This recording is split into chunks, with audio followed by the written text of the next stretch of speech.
Between 1976 and 1977, a killer terrorized the city of New York. Given the nickname the Son of Sam, over 2 years David Berkowitz murdered 6 people and wounded 7 others. His victims were largely young women, often with long dark hair parted in the middle, although he also targeted couples. So great was his reign of terror that many dark-haired women at the time began dyeing their hair. It also had a huge impact on wig sales, but it's a case that's been riddled with bizarre details from the beginning, including the theory that Berkowitz might not even have been solely responsible for the murders. These are some of the most peculiar details that continue to dog the Son of Sam case. Following in the paths of other infamous killers, David Berkowitz also suffered childhood head injuries. But when it came to Berkowitz, it wasn't just the single injury he sustained. The first occurred at the age of 7 when he was hit by a car. He later compounded the injury when he ran straight into a wall. On another occasion, he was also hit in the head with a pipe. Before he turned to murder, Berkowitz was a young fire starter. From the age of 12, he set at least 1,488 fires. The details of all of them were recounted in his journal. He watched firefighters put out his blazes and fantasized about bodies being carried out. Was it a cunning plan to get an insanity plea at trial, or was Berkowitz really suffering from hallucinations?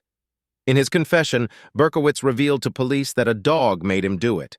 Berkowitz claimed that Harvey, a black Labrador who lived next door, was possessed by an ancient demon and was forcing him to commit the murders.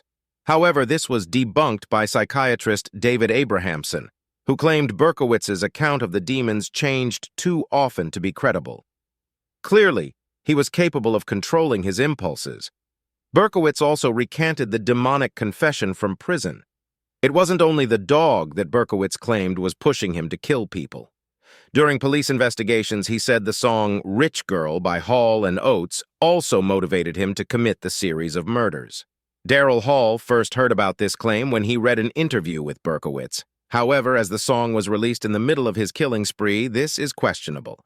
At any rate, it later inspired the band to write Diddy Doo Wop, I Hear the Voices. Much like the Zodiac Killer, Berkowitz left letters for the police confessing to the crimes.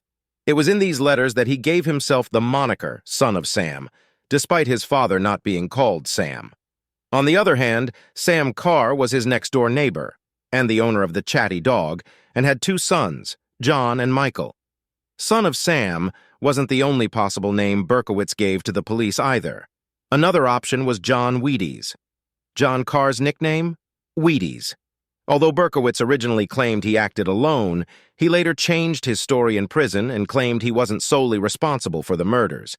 There were plenty who already thought that was true, and Berkowitz was simply a convenient arrest for the NYPD, ending the public fear that surrounded the case.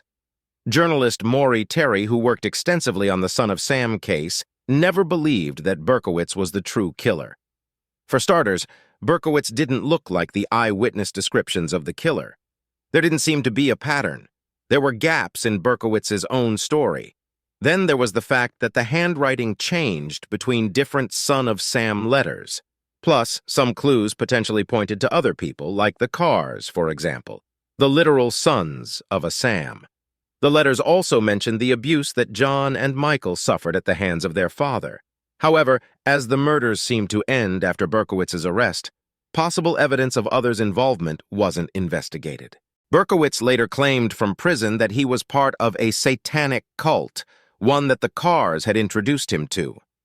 Maury Terry had also found evidence of this, including a site near Berkowitz's home, in a park known for its occult-related activity, that had satanic markings on the walls and held the body of a dog. Maury even connected the murders to other crimes related to the occult. Furthering the Carr connection, in a letter from prison, Berkowitz also called Sam Carr Sam, my Lord and Papa God. Both Carr brothers suffered sudden deaths following Berkowitz's arrest. John Carr died after being shot in the head. He was found in his girlfriend's apartment. Originally, she said it was suicide, before claiming that actually it was murder and related to the Son of Sam investigation. His brother Michael also died a year and a half later in a car accident. Despite the Satanism and the fact he was a Jewish serial killer, Berkowitz converted to Christianity from prison and even inspired a following. Much of it has to do with the number 44, the caliber of Berkowitz's gun that led to the police's nickname for him, the .44 caliber killer. His followers claim he's an apostle of the Lord. Berkowitz himself acts as a pastor within prison, gives interviews to Christian radio stations, and produces videos. His past connection to Satan only furthers his devotion, as he claims to know Satan's tricks and says that he's after him.